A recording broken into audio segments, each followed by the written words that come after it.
Hello everyone, Merry Christmas and welcome back to Thankful Thriftiness.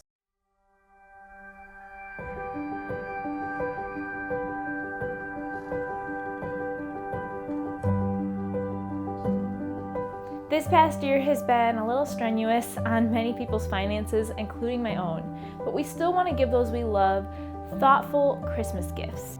Today I'm going to show you how to make a bunch of easy, affordable, do-it-yourself projects that will make wonderful gifts for those you want to show some love to this year.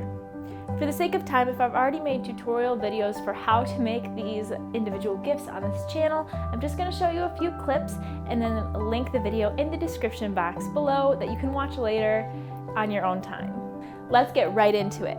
I'm going to start with the gifts I'm most excited to give this year, which are ones I made out of thrifted plates, cups, and bowls. All I did was buy a bunch of what I just listed, and then I made cake plates, bird feeders, and like a little treat stand set thing, I don't know what you'd call it, to set out when you're entertaining. To start with the cake plates, for each one I purchased a lovely plate and a candlestick. The candlestick things, I don't exactly know what they are, but they came in a set of 2 and I just found plates that worked with the colors. This project is super simple. All you have to do is make sure that the plates and candlesticks are thoroughly cleaned ahead of time. Then attach the candlesticks to the bottom of the plates with super glue. You have to make sure it is the right type of super glue. This Loctite stuff has worked really well for me. Before gluing the candlestick to the plate, check 2 things.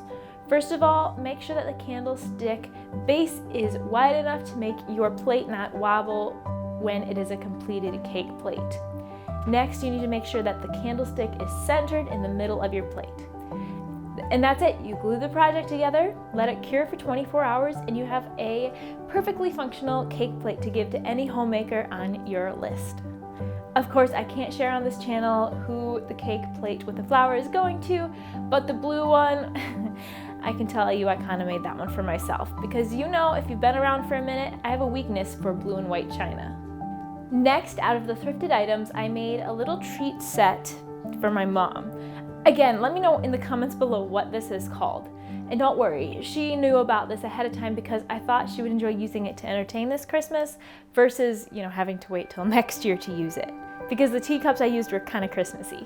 I kept it super simple. I left one of the teacups as it was so she could use the little plate and the little cup for different things. And then for the other one, I turned a teacup upside down and glued a plate on top, making another little stand as you can see here.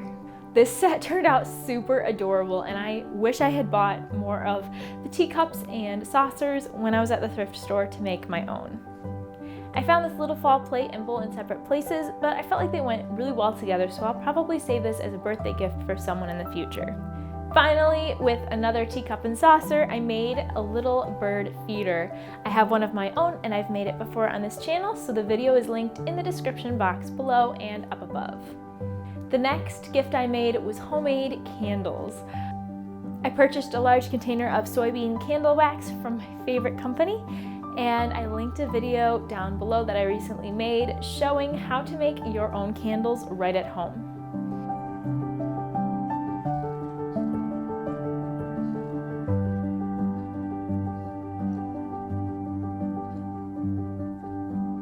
Because I love to sew and this is such an easy project, even for beginners, I made a bunch of scrunchies for my girly friends.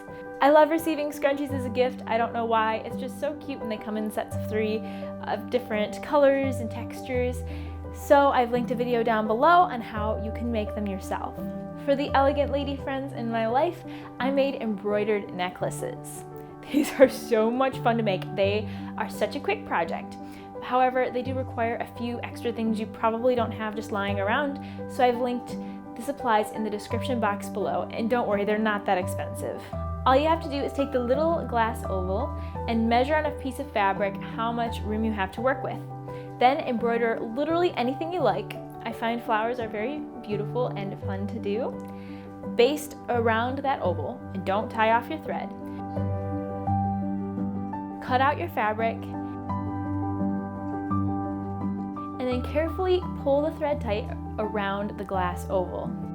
I also did some stitching in the back just to kind of cinch it up extra tight and make sure that the fabric wasn't going anywhere, and laid nice and flat on the oval. Finally, attach the fabric covered oval to your necklace base, and then you have a completed project.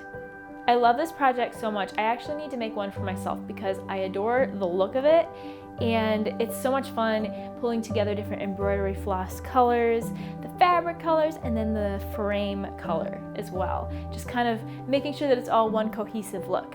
The frames that I bought came in, I think, 4 different colors, so if you buy the ones linked below, you're gonna have a variety to choose from.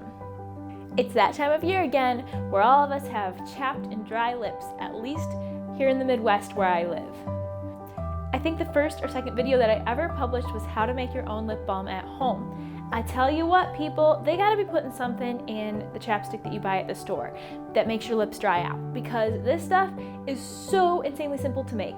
You put it on your lips that are chapped, and I tell you, it's like overnight. You feel so much better and your lips are so much softer. So I linked the video down below. Give it a try, either for yourself or as gifts. Those who I have given this to as gifts in the past often request that I make more of it, and I guarantee you, you can do this right in your own home very easily. Now this project, you need to do a little bit earlier in the year to get it started. Instead of buying each individual person a succulent, because I tell you, they're expensive, buy one to start with and then propagate it. Or if you already have succulents that are kind of dying or looking flimsy, take the leaves off of those ones and make gifts to give later at Christmas.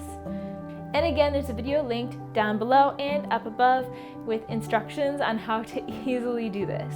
All you really need is some dirt, a container, a sunny window, and a succulent to start with. Last but certainly not least, we all knew it was coming. Let's talk about food to give as gifts. You can make up and give people mixes such as cocoa mix or a special Christmas cake mix to make their own baked goods when they're at home whenever they like. Or you can bake them some treats ahead of time. If you want to give people already baked treats like we are, you can give them sugar cookies. As you can see, we have some work to do on the icing before we're ready to give these as presents.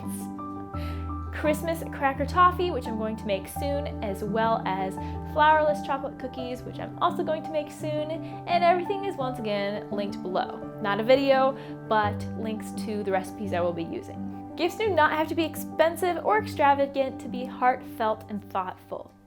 As you can see, there are plenty of ideas of things you can make on a budget and give to those you love. Please let us know in the comments below any ideas you have of inexpensive do-it-yourself Christmas gifts, because y'all, Christmas is coming again next year.